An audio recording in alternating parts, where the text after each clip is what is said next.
Right. How do you stop? What was that? How do I stop it? Stop recording you? No, stop record the whole thing. This guy. I think it happens there, though. Okay. So I'll probably call you afterward. All right. So are you starting now? Should. Testing. Is Ning not here?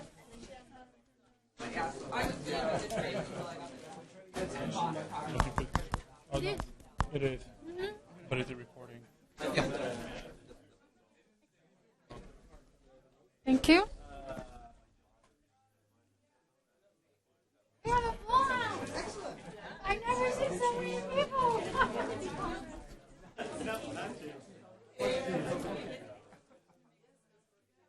That's amazing.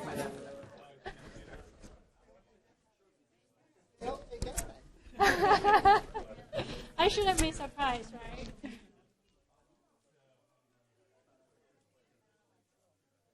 All right, it's 1:40, so everybody take a seat and we'll get started.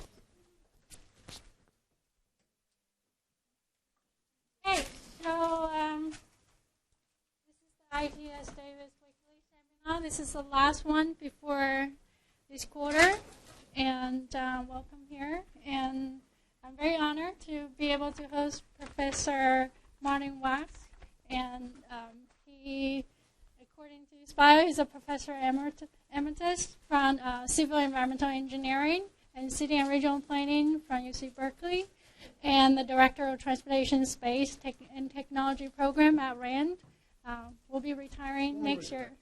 Former director. You're already on your way out. And also teaches at UCLA. And for me, Professor Wask is a superstar. Even though I have to confess I haven't read much of your publication because our research is really a different spectrum.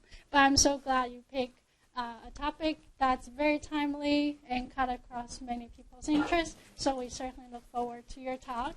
Welcome. How do I read this?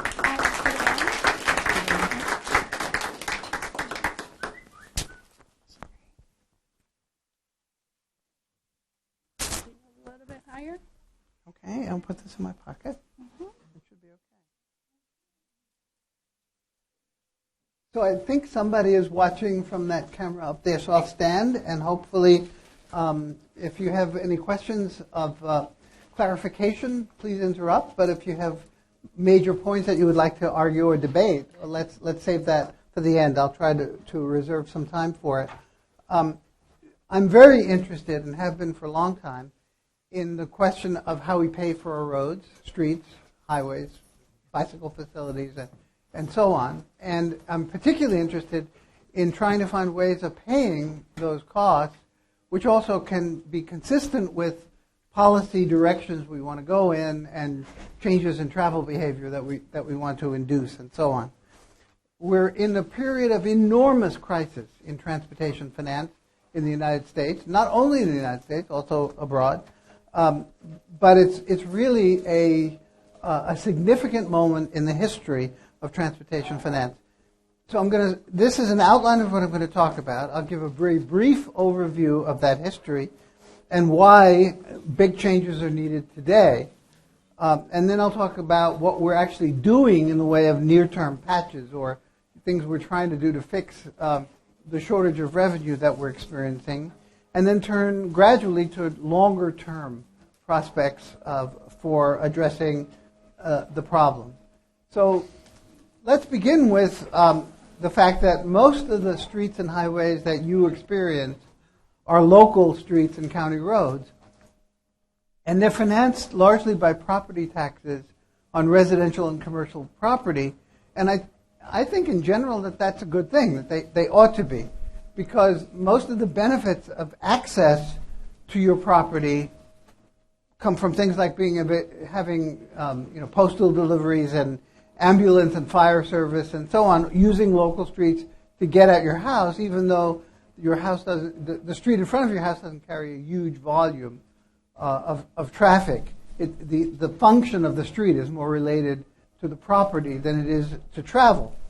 And access to property gives it its value, and that value is recouped through property taxes that are used to pay some of the costs of the roads and highways. What's really interesting about this is that local streets and county roads carry maybe 3-4% of the traffic, that vehicle miles of travel that occurs on our national transportation system, but they're clearly well over 90% of the surface area of the transportation system. And that's a very important fact.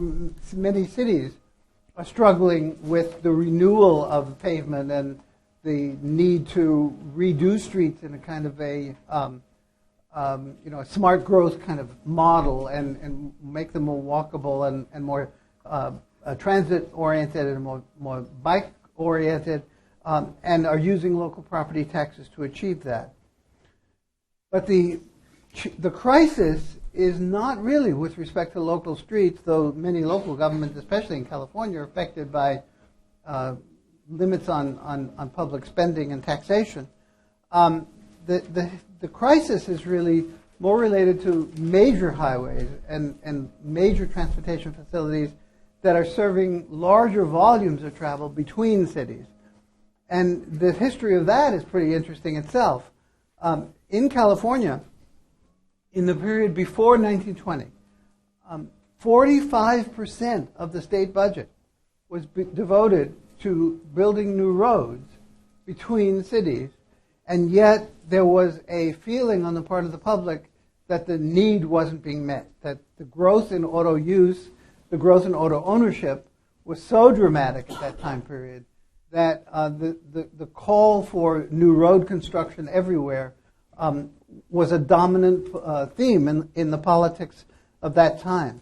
So how would the state, if it was borrowing money and spending 40 or 50% of its revenue on road building, how could the state address this revenue crisis of that time period just before World War I? Well, there were many different proposals, and there was a lot of debate. And one of the most interesting things that one of my graduate students did was read the transcripts of the state legislative hearings in that time period. It was clear that everybody preferred tolls, that the user of the road should pay for the road at the time and place of the use, and that we shouldn't be supporting intercity travel, long-distance travel, through property taxes or income taxes, but rather the user should pay. But there was a problem, a logical problem, and that was that if you put toll booths, there were no electronic toll collection or devices like we are capable of today. If you put toll booths out on all the roads, you'd have to have toll booths on lightly traveled rural roads, and the cost of building the toll booth, of having a staff person in it, and so on, would consume such a large part of the revenue that it wasn't rational, it wasn't logical to bear the cost of imposing the toll system. So the compromises that were reached got us to what we now know as the gasoline tax. If you use the road, you use gasoline. If you buy gasoline at a gas station, you can pay a tax on the gasoline, which is sort of a second best or third best kind of a toll. It's the moral equivalent of a toll, but it's easier to collect. And you don't have to build toll booths, and you don't have to put staff in toll booths around the state. And so the state of Oregon was the first, which is pretty significant because it's also the first today in addressing what I will talk about as a long-term fix for this problem. The state of Oregon was the first one to enact in 1918 a state gasoline tax, which they started collecting in 1919. And interestingly, when I talked about the transcripts of the legislature, what my graduate student found was that there was a statement actually made in 1918. California adopted this motor fuel tax in 1922. A statement that was made in 1919 that if at some future day we can find a way of collecting tolls that don't require us to have toll booths and people in toll booths, we should switch from the gas tax to that, because a more direct user fee is really what we want. And we're settling for a gas tax because it's the second best. So these taxes were, it's shocking to hear it nowadays, they were enormously popular. The auto clubs were in favor of them. The truckers were in favor of them because they felt the need for the roads more than they felt the burden of paying the tax. There was widespread support, and every one of the then 48 states had a gas tax by 1940. So it was introduced around 1920, and everyone adopted it by 1940. In 1932, the U.S. government adopted a 1 cent a gallon federal gas tax, which was used for federal highways which were supported by federal money. And in 1956, we dramatically increased the rate of taxation as the way the federal government would finance the interstate system. So since 1956, the biggest public investment in transportation in the United States has been the construction of the almost 50,000 miles of the interstate system, and that was fully supported by a federal program that paid 90% of the cost of capital costs if the states would bear 10% of the cost, and the federal cost was borne by a federal gasoline tax, which was raised in 1956, and the state share in most cases was also paid for by a gasoline tax. Now the motor fuel tax, I say motor fuel because people sometimes say gas tax, but I want to make sure you recognize that I'm including diesel fuel, which is very important. It's not just gasoline; it's motor fuels more generally. These are traditionally levied on a per gallon basis, and that's an important historical point, but it's also sort of a practical point. There's very low administrative cost. The tax is collected at a few distribution points where the motor fuels are, they leave a dispatching point. And when the tax is paid, by the way, the fuel is dyed. So when you buy fuel at the gas station, the color that it has is an indication that the tax has been paid. There are a few places in the United States where you can go out behind a barn and buy illegal, untaxed, paid gasoline that's been brought in from Mexico or something like that. But by and large, this is a very fraud-resistant and violation-proof system of collecting taxes, a low rate of evasion. And the idea is that it's a user fee. It's not really a tax. You put the money that you collect in this tax into a particular fund, a highway trust fund, and that money is taken out of that fund to build things and operate things that serve the highway users. So it's regarded as something other than a tax, which explains why Ronald Reagan was the last president to sign an increase in the motor fuel tax. And he actually said, well, but it's not a tax. I'm against tax increases. It's a user fee. It's the equivalent of a toll. And so it was okay for him, but it's not been okay ever since. That was the last time. Ronald Reagan was the president. It was the last time we raised the federal motor fuel tax, which is the root of the problem that we're facing today. So California has the highest state motor fuel tax. The federal tax on gasoline on the left side is 18.4 cents. And California, the state tax on gasoline is 52.47 cents. So the total, when you buy a gallon of gasoline, in California, you're paying 71 cents a gallon.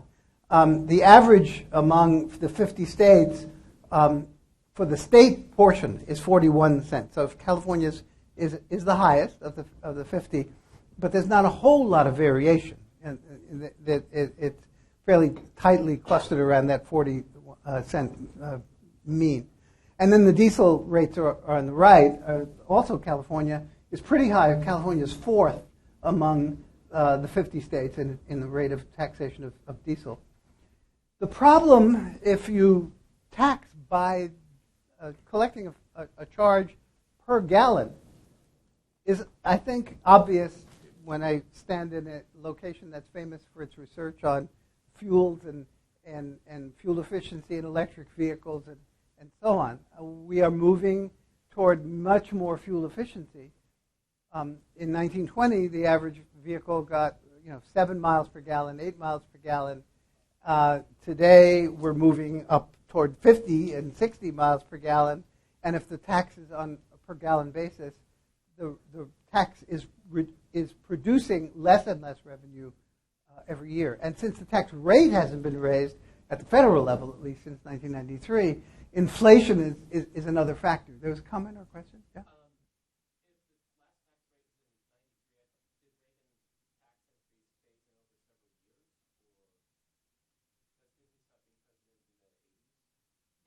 Actually, it did phase in over a few years, but it was a few years in the early 90s.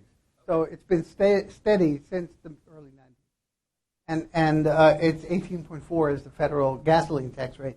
So this graph, just demonstrates how when you see it spiking up, that's the point at which there was an increase in the rate per gallon. And then you see since the mid-90s, it hasn't increased. And so the revenue is stagnating, and that's a serious problem. So states across the whole United States are doing different things. Virginia just converted its per gallon tax to a sales tax, to an excise tax, a percentage tax, as a way of trying to raise more money. Other states are doing other things, but the federal government is still at 18.4 cents per gallon, and across the whole country, states are unable to fund standard maintenance in some cases, much less the expansion of the highway system. We have a situation today where some states are, including recently, California, that is, during the, like 6 and 7 and 8 years ago, California was paying for some of its maintenance programs with borrowed money, which is really a bad thing to do. It's one thing to say we're going to borrow to build a capital facility, a new bridge or something like that.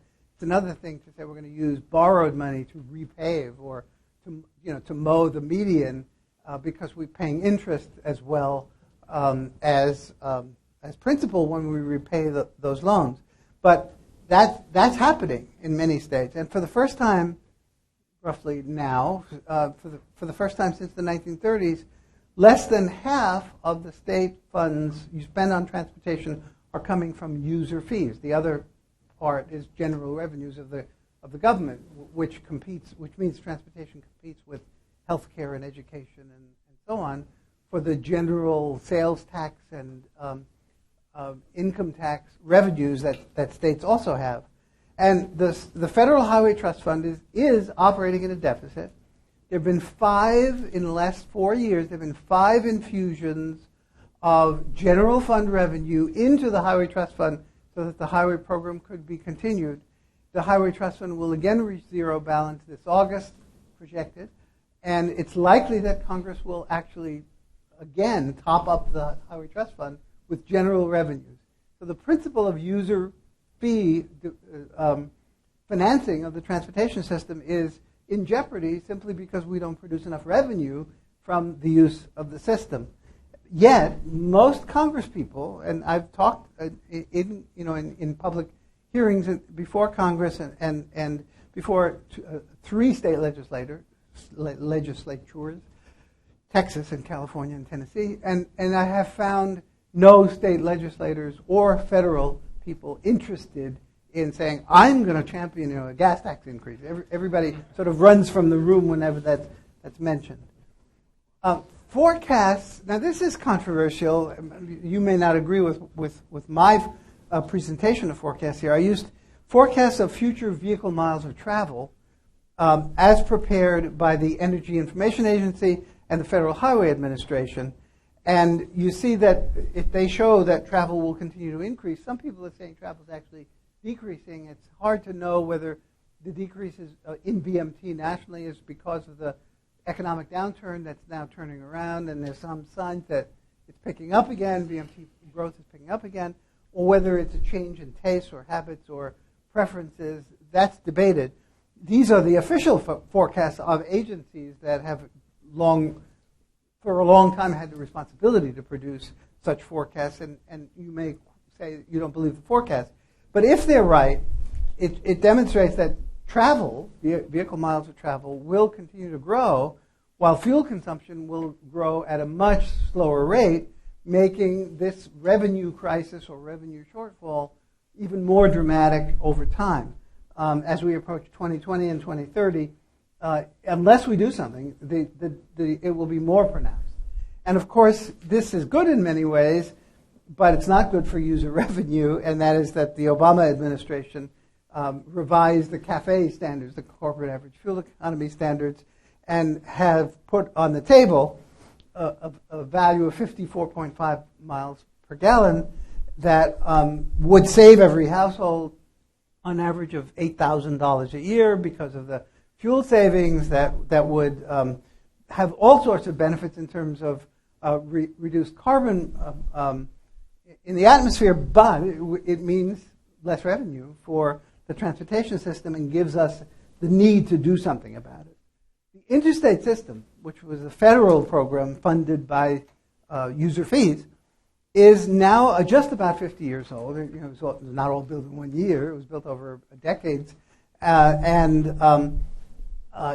It's a major public resource. It's 2.5% of the highway miles in the country, about 45,000 miles, but it carries 25% of the traffic in the nation. It needs renewal. It's falling apart in some places. The pavement is deteriorating. The bridges, some of the bridges are substandard, and it's not clear where the money would come from to renew and update and upgrade the interstate system. So what to do? Yes?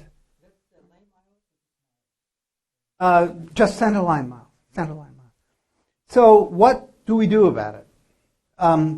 In the short term, there's no question but that for the past 25 years we've already been addressing this issue, and we've been doing it largely by voluntarily in county after county, in some metropolitan areas on a multi-county basis, voting to tax ourselves with sales taxes and other devices to put more money into transportation.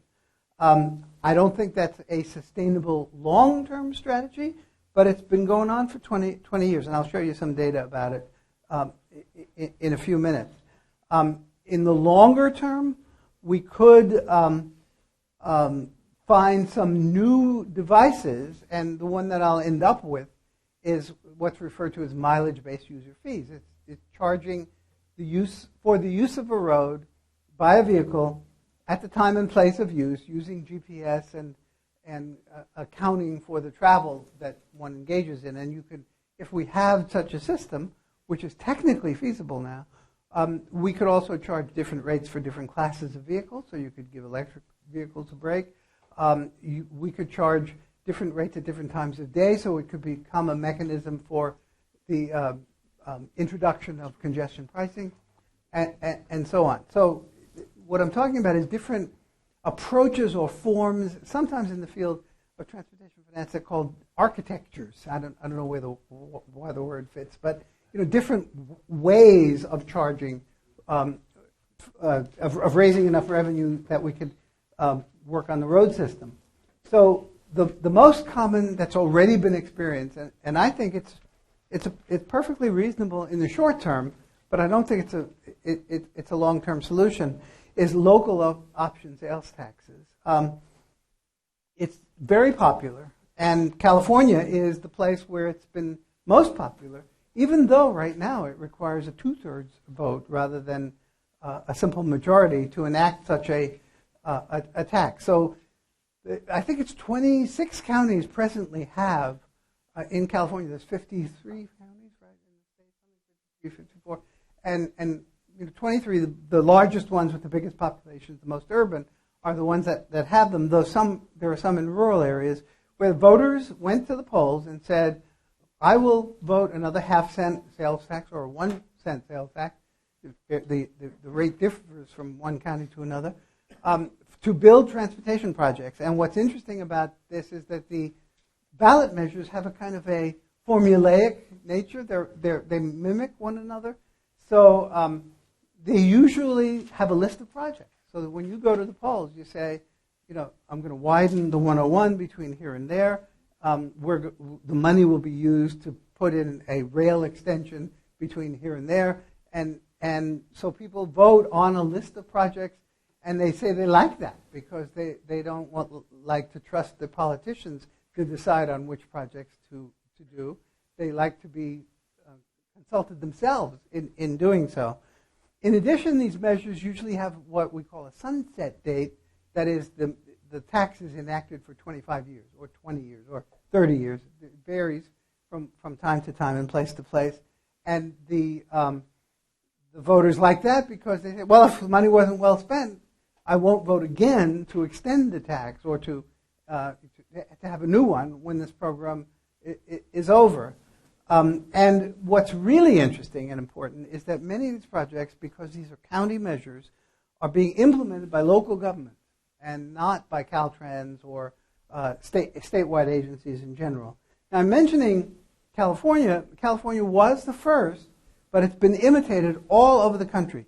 And these numbers, I think, are pretty dramatic, actually. There were 44 transportation finance ballot measures in the U.S. in the year 2002. There were 47 in 2007, 62 in 2012, which was a presidential election year, and people rushed to get them on the ballot that year because they thought of a higher turnout. And that's why the number in 2013, last year, was quite a bit lower because it wasn't a presidential election year. But you can see from those numbers that this is a continuing trend across the whole United States. And most of these were for a single county. A few were regional in nature. 80% of them were sales taxes, meaning 20% were other devices for raising money. So sales tax is kind of the dominant one, but some included an increase in property taxes. Some of them included local or county-wide gasoline tax. Florida is one state in which that's allowed. In some other states it's prohibited. And some were bond measures. That is, we're going to borrow the money and pay it back over 25 years using the sales tax. And these continue to produce. They continue to appear on the ballot year after year. Almost all are general revenue rather than user fee-based. And while it started in California, it is clearly a nationwide trend. This shows, for example, in the year 2010, the red states had a win, the blue states had a loss, and the amber-colored states had a mix. They had some won and some lost. So it's very much a national phenomenon. And this shows the vote, the percentage margin by which taxes for transportation have been approved. No, it doesn't. I'm sorry, I said that wrong. It shows the proportion of measures placed on the ballot that were approved. And what's interesting about that is you have to interpret it a little bit with a little bit of subtlety, because some of these measures are put on the ballot and they fail, and they're put again and they fail, and they put again and they pass. So Sonoma County had 4 tries before it passed. And of course, what you do is you go back to the drawing board and say, well, the people didn't vote for it in this corridor. Let's put a project or two in there. The people did vote for it here. Let's reward them and give them. So for example, in Sonoma, the central project was the upgrading of the 101, and it was you can see the people along the 101 voted for it in higher proportions than other places. So, but it demonstrates that you can get people to vote for taxing themselves for transportation. This is highways and transit. And interestingly, you will hear that we're an anti-tax country. We have an anti-tax mood, that you can't ever get a tax approved. But look at these numbers. 2/3, 3/4 are approved. And that's because the voters think they're getting something for their money. So this, again, demonstrates how many passed, how many failed. in a couple of recent years, and you see that clearly the majority of them were enacted. I don't like these measures, though I truly voted for the ones in the county in which I live because of I thought that there was a need for the projects that were on the list. But I prefer relying upon user fees. I think that there's a long history of this idea that transportation should be paid for by the people who benefit from it.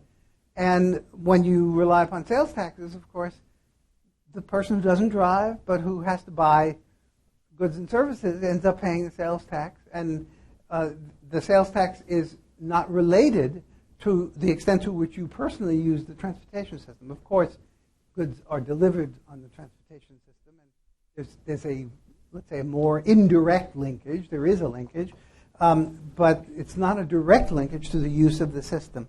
Also, sales taxes are even more regressive. The gasoline tax is pretty regressive. That is, it takes a higher proportion of one's income if one is in a lower income bracket. But the sales tax is more regressive than the gasoline tax. So that's another reason for not being thrilled about this trend. But I have a particular one that first I'll tell you my objection or my concern, and then I'll tell you how Steve Heminger responded. Steve Heminger is the head of the Metropolitan Transportation Commission in the Bay Area.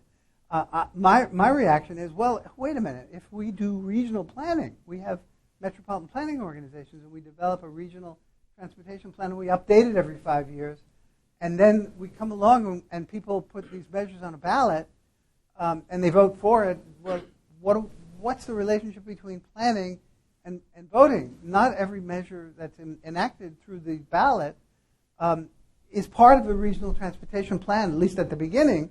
Mostly they're added to the regional transportation plan because the voters approved them. It sort of reduces the salience of regional transportation planning, and I sort of think that that we've now just celebrated the 50th anniversary of the 1962 Highway Act and the adoption of metropolitan transportation planning, and I think it's a pretty significant accomplishment to have MPOs, or metropolitan planning organizations, doing region-wide multimodal transportation planning. So when I said this sort of weakens that commitment that we have to regional transportation planning because the voters just don't look at the plan; they vote on a list of projects that's on the ballot. Well, Steve Heminger responded, and he said, "Marty, don't worry about it.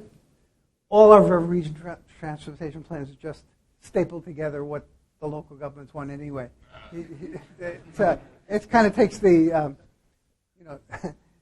takes the principle out of my position, but it's still a principled position.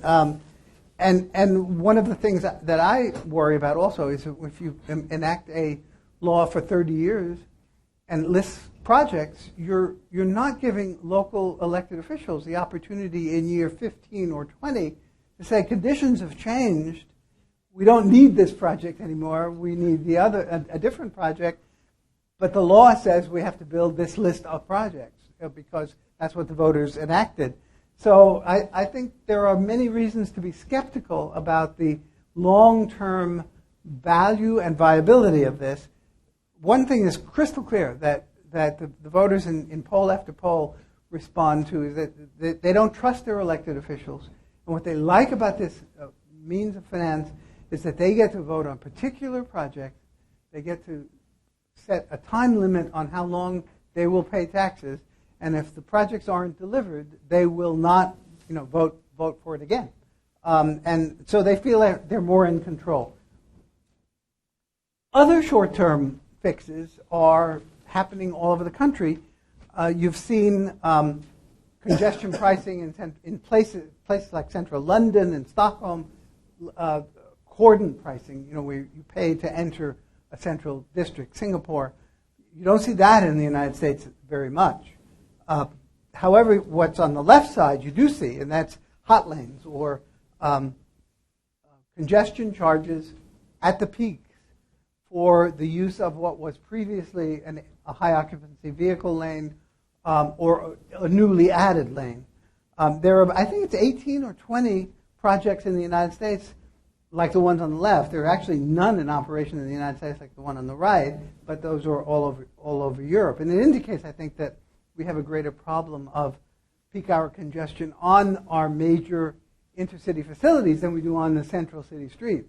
And Europe, it's the opposite way around. But these are projects which are, we add a lane, we convert a high occupancy vehicle lane, we charge for its use, and the picture on the slide is State Route 91 between Riverside and Orange counties, where those middle lanes didn't exist, and Caltrans would have built them in 20 or 25 years under their current funding program in 1995 when they actually were built. And the idea was that they sold the right to build that to a private operator who designed it, built it, and put it in operation and charged the toll to retire the debt that they incurred in order to build the project. Very importantly, when people were polled in this area, in the corridor, a year before the project opened, 85% of the people thought this was a bad idea and should never be done. When they were polled a year after the project, about 85% of the people thought it was a great idea and we ought to do it again. So that's a very important point about finance. We're very cautious, anticipating things we're not familiar with, and but our minds can be changed by projects which actually work. So we have projects like this in Los Angeles, San Diego, Houston, Denver, Minneapolis, and Toronto, and they're all, quote, successful in the sense that they lessen traffic on the parallel lanes, on the free lanes. They provide faster travel times on the paid lanes or the toll lanes, and they've covered their costs. And so that's another model. Yes? On that,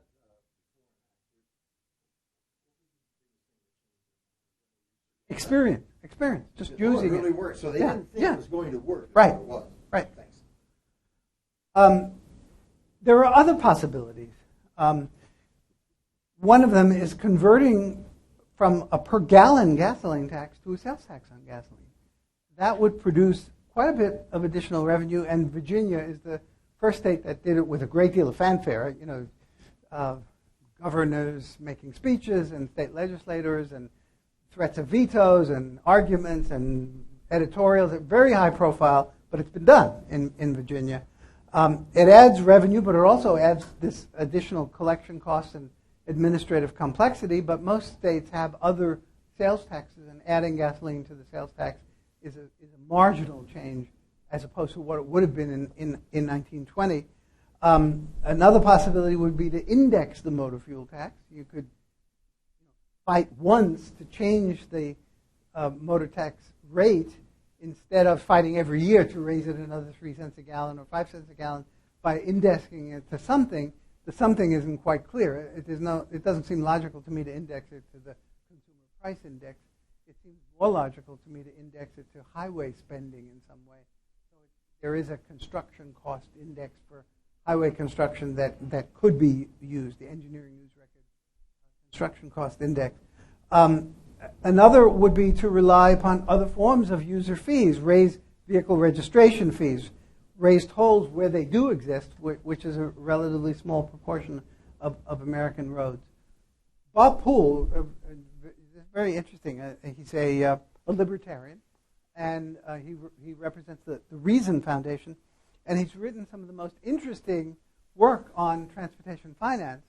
And I wouldn't have predicted many years ago that I would find myself in the same, on the same page with people who are avowed libertarians, but we find ourselves agreeing on many things.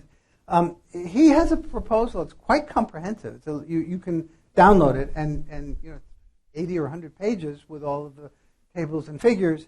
It's very specific about how we could rebuild the interstate system by allowing tolls, which are presently not allowed by law on the interstate system, but only toll the capacity that we add or rebuild. So we wouldn't be, quote, paying twice for the same road. And on average, it's different for each of the 50 states, but on average across the states, it would be about add 3.5 cents a mile for autos and 14 cents a mile for trucks as a toll on the newly reconstructed portion of the interstates, and we could widen, expand, renew the interstate system. This would require being enacted by Congress, which does have a law that says interstates must be free of toll. And it's not popular, but it's a creative idea, again, reflecting the notion that everybody sees that we have a crisis, but we can't quite agree on what to do about it.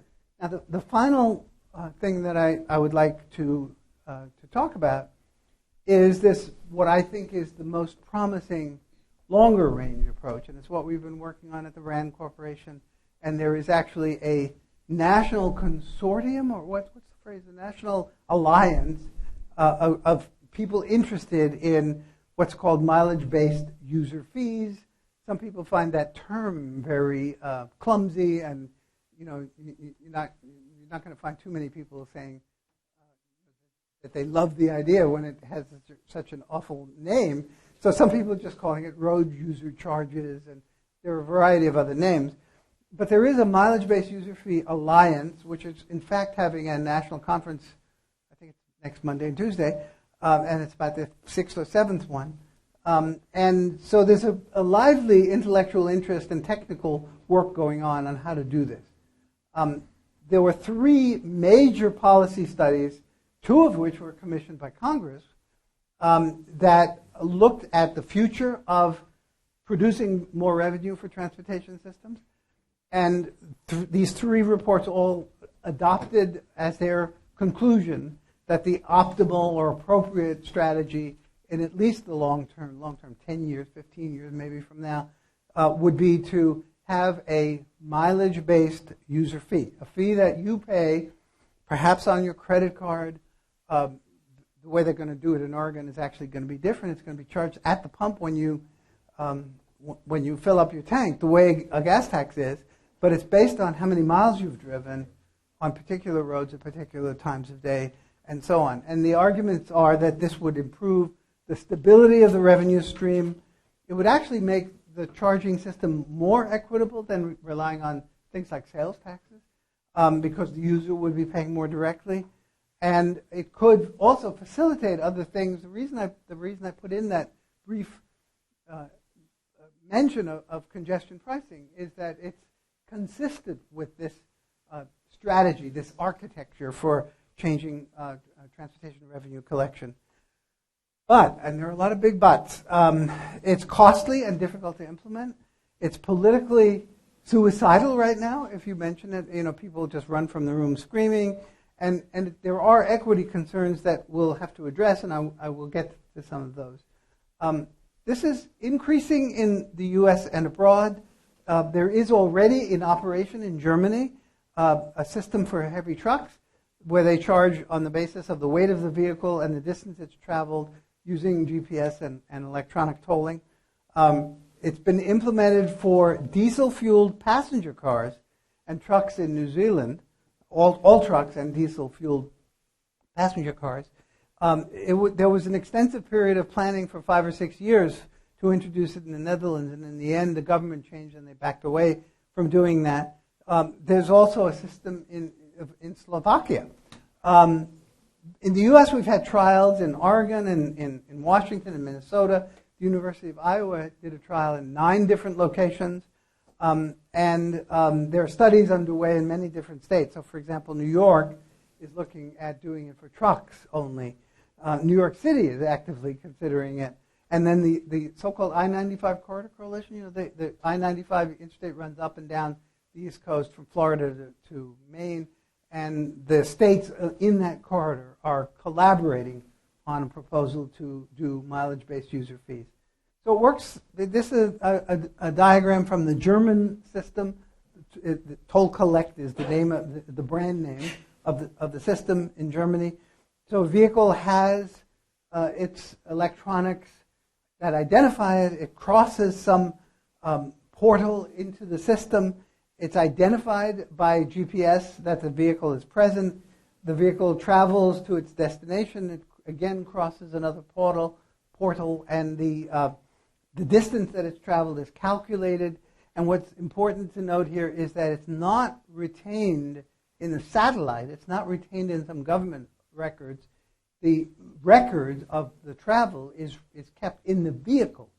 And the vehicle is responsible, the vehicle owner is responsible for paying the fee.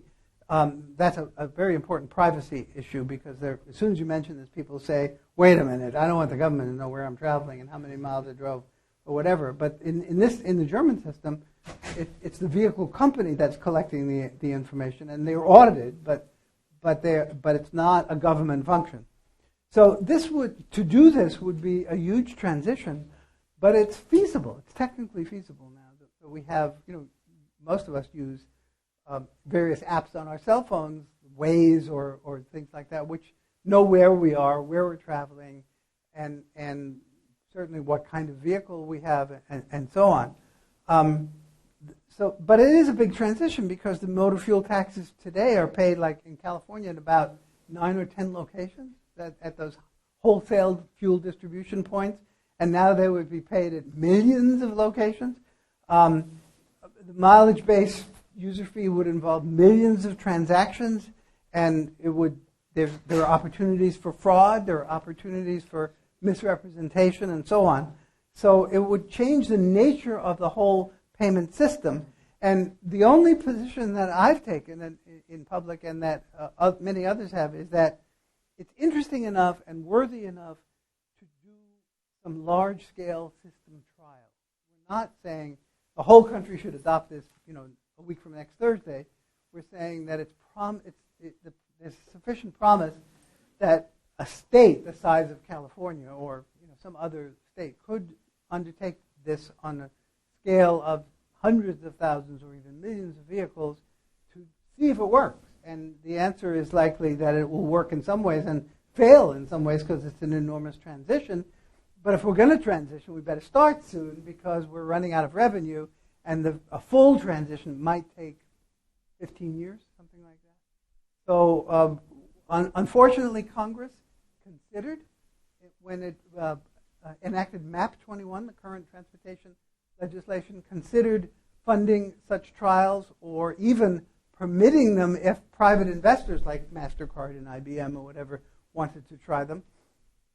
They toyed with that idea, and eventually one congressman, a member of the Tea Party, who I happily have to say was not reelected, and introduced language that said that the bill would forbid the federal government from participating or endorsing any such trials. It was just the opposite of what we were hoping for. Fortunately, his amendment was defeated, so it wasn't included, but it also wasn't prohibited. But you can tell how volatile the issue is when you have that kind of politics around it. So an important point is that if we introduced a revenue-neutral switch, let's say in 2015, because VMT will rise more rapidly while fuel economy, while vehicles become more fuel efficient, a VMT fee would produce 20% more revenue by 2030 than the gas tax, even if the switch were revenue neutral at the time that it were made. That's a projection made with a pretty high level of confidence. That's almost certain. Now, these vehicle miles of travel experiments have demonstrated quite a lot, and there have been, as I indicated, a dozen or 15 different experiments in the United States, plus the 6 or 7 systems that are operating outside the United States. One thing we can say for sure is that user fees keyed to travel distance do work. They're technically feasible. And they work in very interesting and subtle ways that make this very attractive to me. So, for example, the GPS can distinguish whether the vehicle is at this moment in one county or another, and therefore the revenue can be distributed on the basis of mileage traveled on the roads of particular political jurisdictions with much greater certainty than is the case with the gasoline tax, where it's done by some formula which doesn't represent the actual use of the roads. So there are many reasons to like this, and they could raise considerable revenue. And it might influence a person's choice of a vehicle. So if you get a 15 or 20 or 30% break if you're driving an electric vehicle, you might be more interested in a more fuel-efficient vehicle. But it's going to be enormously challenging to implement, and I simply can't misrepresent. I have to say that if you ask members of the public at large, the opposition is like 10 to 1 in favor, opposed in comparison with those who favor it. And it's also probably the case that at least in the early years, there will be a very high administrative cost because there are these many transactions and the involvement of banks and credit card companies and so on. So privacy is the issue that comes up whenever you mention it, and it's sort of like a reflex reaction. Because certainly when I use Waze or other apps, I know that my location is known to other people, and it may be that people can promise that they're anonymizing the data and so forth, but I don't feel more threatened by this charging system intruding into my privacy than I do by all of the other ways in which we give away our privacy with our current telecommunication systems. But there's a lot of doubt, and when you mention it almost in any forum that is not a technical group like this one, is a technical group familiar with the way these technologies work and the way transportation policy works, people just say, oh, that's a bad idea. I really don't want it. That's the immediate knee-jerk reaction. But there is, however, a silver lining, and I sort of briefly mentioned this earlier. In Oregon, in the 9 different locations where it was tried by the University of Iowa, it was shown that after they've experienced it, people are more favorably inclined. That, like the SR91, that that wasn't so bad. It really does sort of work, and so that's why it's important to have trials. It's important to work out the bugs in the system, but also to expose people to the concept in practice so that they can see that it actually is technically can work. But it is true that maybe 5 to 10% of the revenue, I used to say 12 and 15, it's getting better, the forecasts are getting better, would be spent on the collection system. That collection system is still to be determined. It could be linked to your credit card as the tolls are on the SR91. It could be linked to a specific debit card for that purpose. It could be paid for. There are a lot of people who don't have credit cards, who don't have bank accounts. It could be paid for in cash. What was interesting is in Toronto on the hot lane, the pay lane, they were very concerned about privacy and about protecting individuals' rights. So they made it possible for an individual to go into a bank and buy an anonymous debit card and use the system. Well, the road has 350,000 users per day, and at the moment there are about 250 such debit cards in use, indicating that it was symbolically very important politically, but in the end, most people said, "I'll just put it on my MasterCard." So it's really interesting. So all of this has to be worked out, but it's worth considering. There will be increased collection costs, but it's also possible to envision this system as paying for itself through what are called add-on features, or there are other names like value-added functions. That is, you can use the system to pay for pay-as-you-drive insurance as well. So the insurance companies hopefully would see it as worth investing in the charging system because they would benefit from being able to use it in metering people's travel for the purpose of paying for their insurance. You could also pay for parking and replace parking meters if you built that into the system. And parking meter technology is evolving actually quite rapidly, and traditional parking meters are will soon be relatively unknown. It could be integrated with traffic apps and other things. So there's the notion that this is a system that could evolve to include mileage-based user fees, but would be much more flexible. We could use the existing Fast Track and E-ZPass transponders. There's no requirement that travelers have them, but it doesn't have to be done on a smartphone. It doesn't have to be done with a flash drive that's installed in your vehicle in something under the dashboard. Those are possibilities, but it also could be done with a window-mounted transponder, as we use with E-ZPass and Fast Track. So equity, I'm going to make one last point about equity and then open it up for conversation. Who will pay? How much will they pay? Who will benefit? How much will they benefit? These are the kinds of issues that become extremely, yes?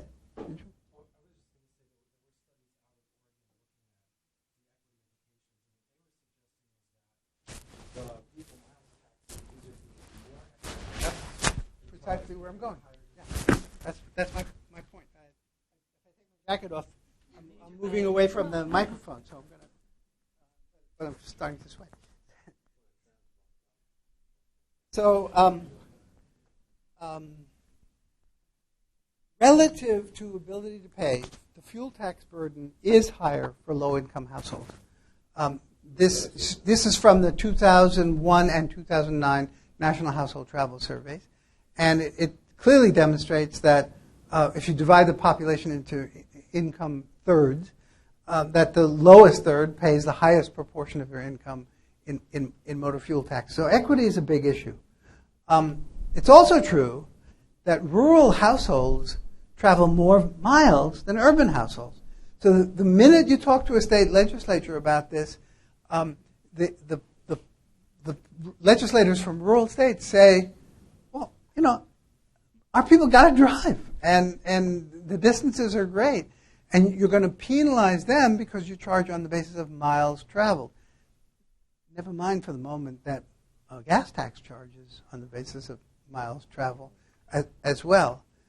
Well, we did quite a lot of analysis at RAND. We used the National Household Travel Surveys, and we did quantitative studies of who would benefit and who would lose. And what we came out with was actually very encouraging, and it's similar to what was said about Oregon. For various groups, we were able to identify winners and losers, but for the vast majority of the population, this tax is no more or less regressive than existing taxes. And the other equity concerns can be addressed or mitigated through tweaking the policy. So let me try to show you. Most households own vehicles that are near the average miles per gallon, and replacing the fuel tax with an equivalent flat rate mileage-based user fee has a small effect on the cost of driving. So less than 4% change in the burden for 99% of the households in the United States. That's a small change. That's really the incidence is actually not reason to oppose this. We found that it's not more or less regressive than the current gas tax, and we found that the winners, and this came as a surprise, were rural households. And why? The reason is they're driving less fuel-efficient vehicles than the urban households. So even though the point that is made by the legislators, our people got to drive longer distances, if they pay on a per mile basis instead of on a gas tax basis, they're actually going to pay a bit less. So that was a surprising outcome when we did that analysis. And we also found that these findings are pretty robust. You could change the assumptions going into them. Of course, they're based largely on assumptions because we don't have actual experience. But you could change the assumptions over wide ranges and still find that the equity impacts were quite acceptable. So remaining, there are still a number of other issues. The fuel taxes cost about 1% of the revenue to collect, and this might cost 10% of the revenue to collect. We don't know yet. I'm using 8% these days. I was using 12% a year or two ago. It's getting better. The transition is the critical question. Direct charging may need to be phased into new vehicles over time. We may need to grow time. We need time to grow the political support. Privacy concerns are very serious. So there's a strong case for trials, and that's the argument that we're making. And they were not allowed in the current transportation bill, but there's a constituency asking, now that we're discussing what's it called again? It's called reauthorization of a new bill. Now this is again on the table for discussion. So I think maybe I should stop at that point because for this audience I did add these two slides because I know you're very interested in alternative fuels. You're at Davis that I read all the work that you do about electric vehicles, about biofuels and so on. The question that is on the table, and I have my particular answer, but you may have a different one, that advocates for electric vehicles and biofuels and so on say they should be exempt from paying gas taxes. It's not gasoline, but they should also be exempt from paying mileage-based user fees, and so that this transition doesn't slow our transition to cleaner fuels or alternative fuels. My view is a little bit different. My view is that, well, if you use the highway, you should pay to use the highway. And that another sort of corollary of that is that if there is at the moment, 1% of the vehicles out there, passenger vehicles, might be using alternative fuels, and 99% are using gasoline, if this transition is supported by people who are using gasoline and opposed by people who are using EVs, it's politically not going to be very viable to say we should be exempt because we're driving EVs. I think it's politically just logical to say everyone who uses the road should pay to use the road. So rapid EV adoption will increase the inequity of the gas tax, will worsen the revenue situation. EVs are paying a small percentage of are a small percentage of the fleet, so they're going to be opposed by those who are, the majority. So I think that I would say that they should be subject to this, but that can be debated. This is the final slide, I promise. Oregon will start at the beginning of 2015. They just changed. I changed the slide yesterday, or not yesterday, the day before. They just increased the trial from 5,000 vehicles to 10,000. They amended the legislation. And they will pay, Oregonians will sign up for this on a voluntary basis. And if they do sign up, they will pay 1.5 cents for each mile they travel on state roads. And then they will not pay the 30-cent state motor fuel tax. And so the participants will be refunded their share of the gas tax.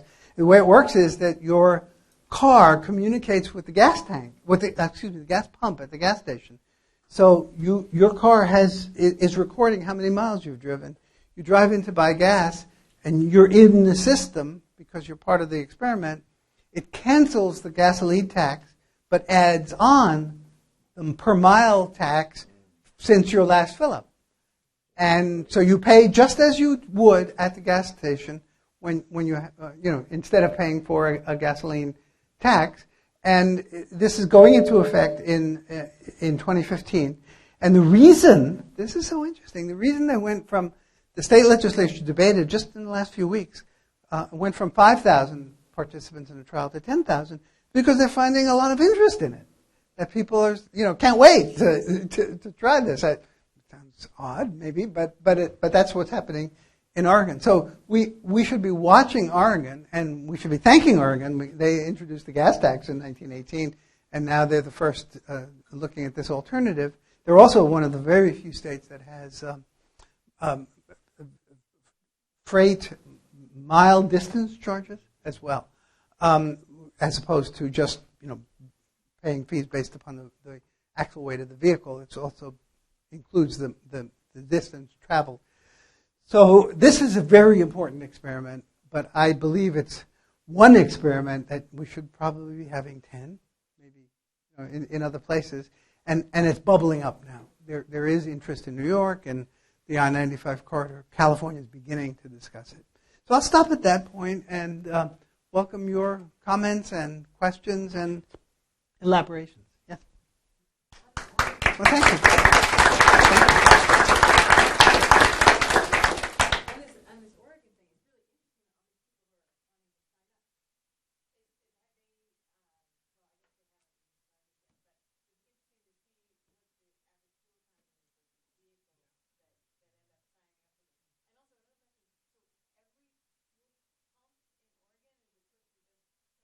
Not now, but will be. There was a trial of, I think it was 600 vehicles, and in the area, the geographic area in which the trial took place, they were so equipped. So now it's going on a statewide basis, and that's why, though they enacted it last year, it's not effective till the beginning of next year because they have to tool up for it.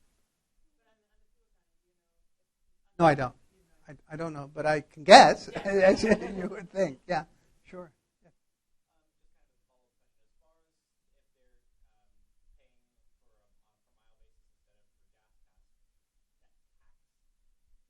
How do they know how they're going to ensure that that's mainly for state roads if they get onto an interstate or leave the state of Oregon? Do you know offhand how it'll impact on those? Well, states today reimburse one another for diesel fuel sales. So, for example, you can fill up your 18-wheeler in Idaho and drive through Montana and never stop, but you're using Montana's roads. Idaho will reimburse Montana. There's a compact, they call it. So that is feasible. It's already exists in other contexts.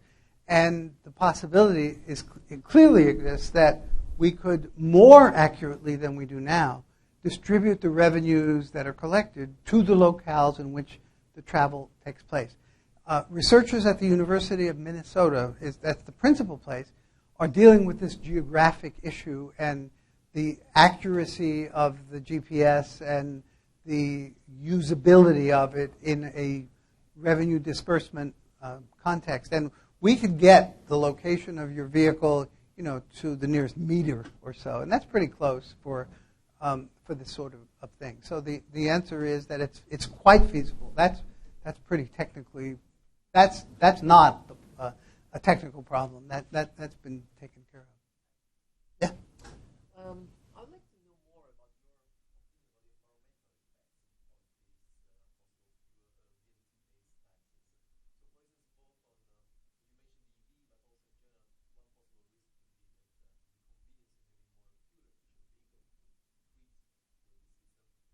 So we, for instance, we were looking at a project right now in Atlanta. They converted some HOD lanes into HOT lanes. And one of the things they found out is that the number of people carpooling is why this happened. But from the revenue point of view, it's working. The tolls are there. But from the point of view of the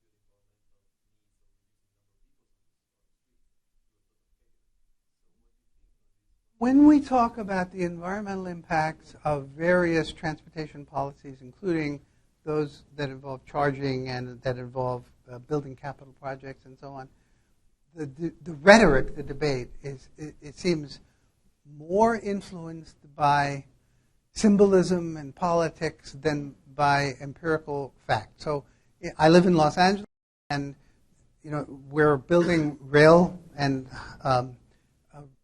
bus rapid transit in a variety of corridors. And if you ask politicians, why are we doing this? The principal reason is reducing congestion. And the second reason is reducing air pollution and greenhouse gases. When you actually measure the impact of these enormous capital investments, their effect on congestion is unmeasurable, and their effect on greenhouse gases is tiny compared with changes in fuels and energy and engines and so on that have occurred during the same time that we've been building the system. I think the short answer to your question is that I don't really know, but I believe in my sort of, from my years of experience and sort of believe in my gut that the changes that will occur in the production of greenhouse gases and other more local air pollutants are going to be so much larger as a result of vehicle technology and fuels and switching fuel types and so on than by this, that it would be of secondary, maybe even tertiary influence. That's what I believe. I certainly have difficulty proving it.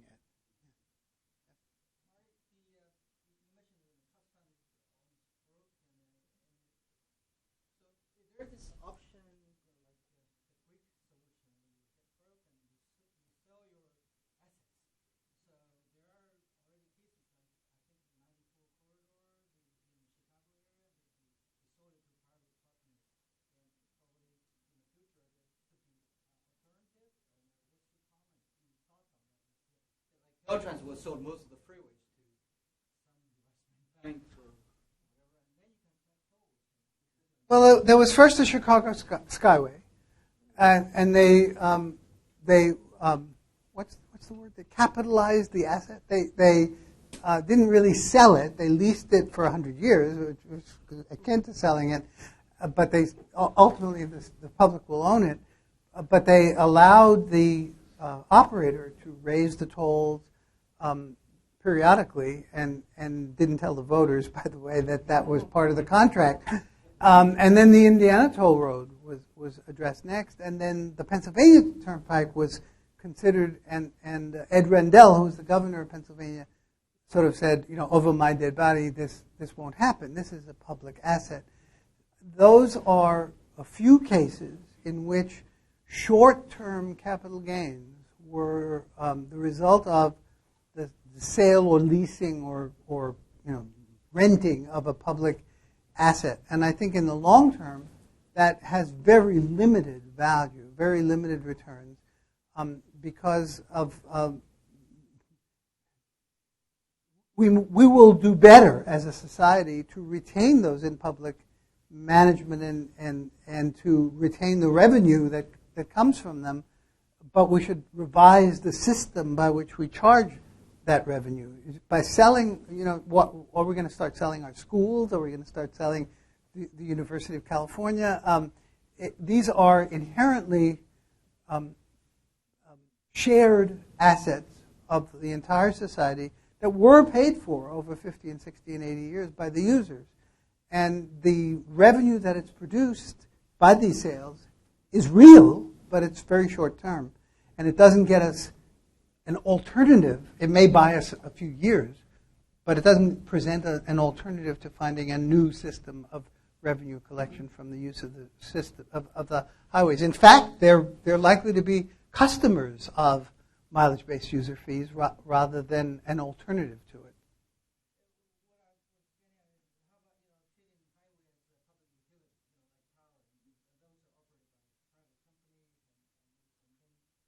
regulate them and That's a lively subject for conversation. And my only point about this lecture is that there's nothing incompatible between using a mileage-based user fee and having a highway system operated as a public utility, because the public utility would probably use a mileage-based user fee. So it's a separate discussion and debate. And I find a lot of merit in it, but I don't find it. I actually am quite critical of the sales of particular assets like the Chicago Skyway and the Indiana Toll Road. I don't think the public got a good deal, put it that way. If you're going to sell something, you might as well get a big return on it. And I think that the private contract is kind of made out like bandits.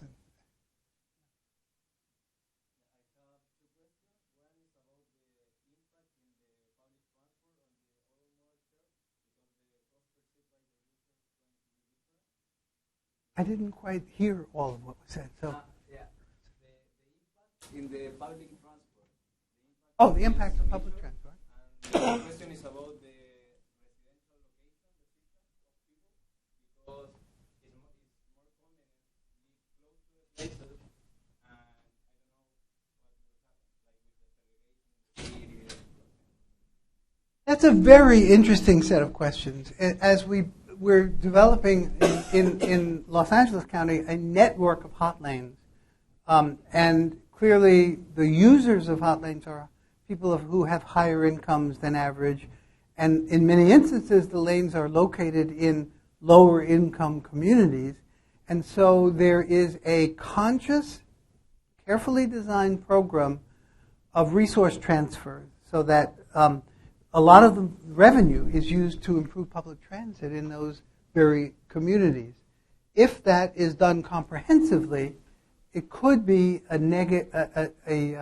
benefit for lower income communities coming from a new financing system. So I think my answer is, well, it all depends. It can be designed in such a way that it's sensitive to that. You can give rebates to low-income people once you know how many miles they've traveled and where they've traveled and what kind of vehicles they're traveling. You can use the system to do that, or you can say politically we're not going to bother with that, and the effect will be different. And the effect on land use will be different. Will congestion pricing in the center of a major American city lead to higher density development because people want to live closer to where they work and avoid the higher tolls? Or will it lead to lower density development because people will choose to move to the edge and avoid the tolled area entirely? I don't know the answer to that. I know it's important, and I know it's an important question, but I don't know the answer. And similarly, I don't know the answer to the question that you're asking, but I think that the design of the particular system can accommodate those sorts of issues. Yes? So I guess somewhere in the middle, you were saying that there can be many innovative designs of this kind of charging, like combined with congestion charging or parking or changing different rates depending on where they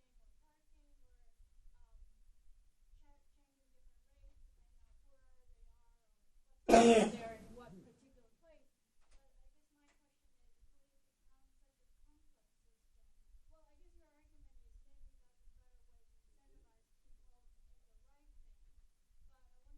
will it become such a complex system? Well, I guess your argument is maybe that's a better way to incentivize people to do the right thing. But I wonder if it could become such a complex system, and somebody somewhere can change the rate unilaterally and without the consumers knowing it. So in the end, it becomes a very, very intransparent bill that it could go down and go up, and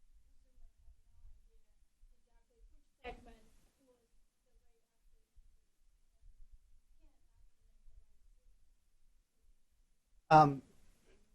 actually. I'm tempted to answer that question by going off on a whole different tangent, but I'm trying to discipline myself. Look, 3 years ago, California had a per gallon gasoline tax and a sales tax on gasoline. And when you paid the sales tax, you paid the sales tax on the price of the gasoline, which included the per gallon tax. So you actually did pay a tax on a tax.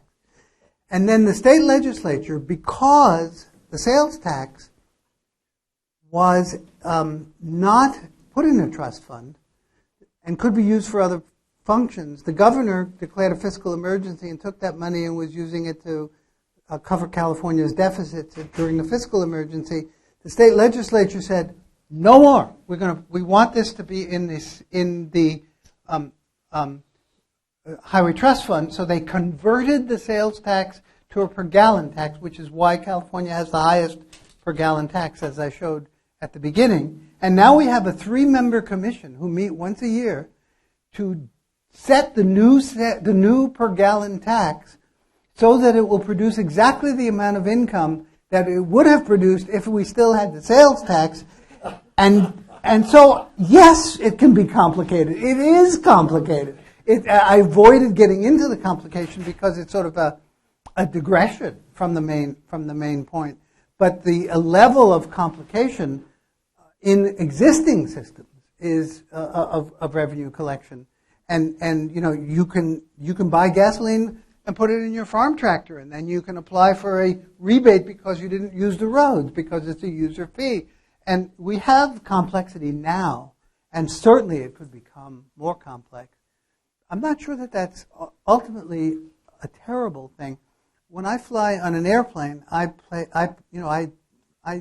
figured out my fare on a website, and the guy next to me may be paying twice as much or half as much because there's the fare structure on an airplane is very complex, but it doesn't stop me from using airplanes and from flying.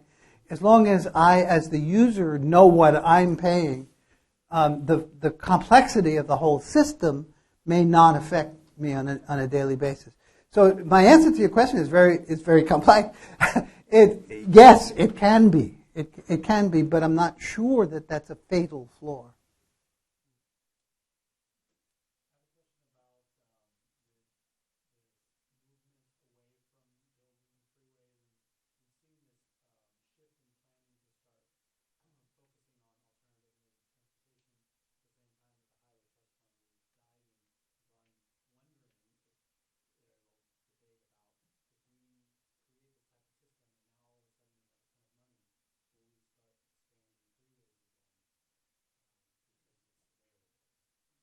I think the answer to that is probably no, but I can't guarantee it. I don't make the laws. We have, for how many years, been using Highway Trust Fund money for public transit? There's a separate account in the Highway Trust Fund, and I think that it's a source of revenue that will be, the uses of which will be determined in a political arena, and I think the consensus that we're not going to build that many new highways is a strong one, and I find it more persuasive to say that it arises not from changing values and from deep environmental commitments as it does from just the experience that creating new highways doesn't solve traffic congestion and that the demand for the use of the systems can be addressed through management strategies much more effectively than it could have been 50 years ago. So I don't think we're going to build that many new cross-country highways. And yet I don't think that if we produced more revenue, there would be pressure to do that. Thank you. Thank you. Thanks very much for coming.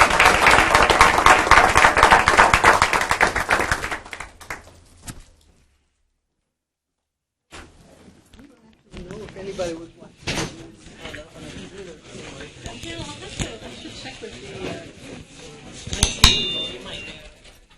Sometimes they come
Oh, yeah.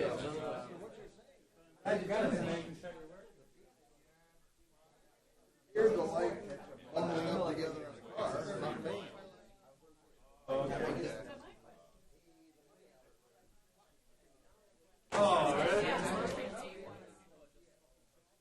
It's hard? Yeah. I'm going to put it in your wallet. They like to pay. They like to pay. They change their mind. First you have HOVs, right? And then more you get toll. So you get no toll and free. Or you can drive alone or drive alone and have your ticket and your price. You drive with me and you drive one, I'll pay the other. They don't care if I want to get their car.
I don't know next Monday.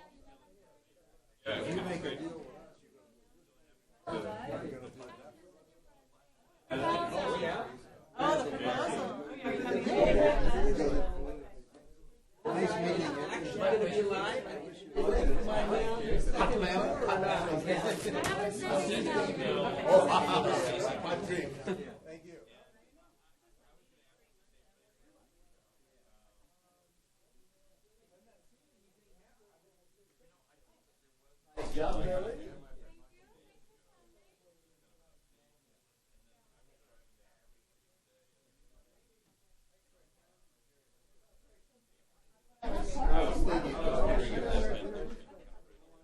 Thank you. Now made for a CPA. Okay, what are we talking about? That's true. I give. I was trading emails with him yesterday. It sounded like he was back. Maybe he'd come back. Like drug. Yesterday about 2 o'clock.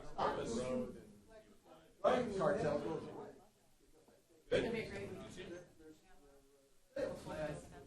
So if I say oil cartel, like the cars, you're stuck with oil surpluses there. I want them to go away. But the guy looking at it, guys are going to pound the cement here.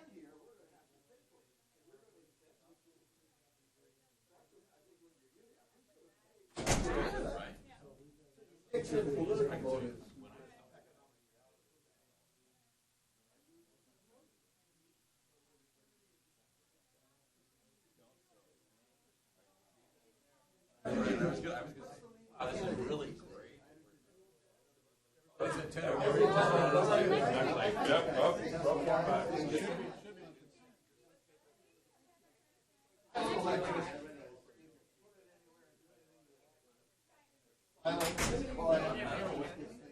I didn't even know the backstory.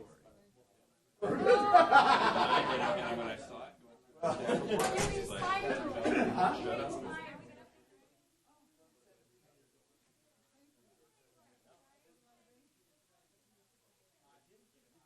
My question is, I the paper said